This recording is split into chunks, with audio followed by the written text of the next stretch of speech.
आमचा लोकशाहीचा हक्क बजावू आपण सारे मतदानाचा निवडून आपण देऊ आपला नेता.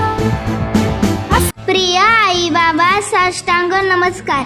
तुम्ही माझे खूप लाड करता, माझे सर्व हट्ट पुरवता. आज मी या पत्राद्वारे तुमच्याकडे एक वेगळा हट्ट करणार आहे. आपला भारत सर्वात मोठा लोकशाही असणारा देश आहे. सीमेवर सैनिक जसे देशाच्या संरक्षणासाठी तत्पर असतात, तसे तुम्ही देखील एक कर्तव्य करा.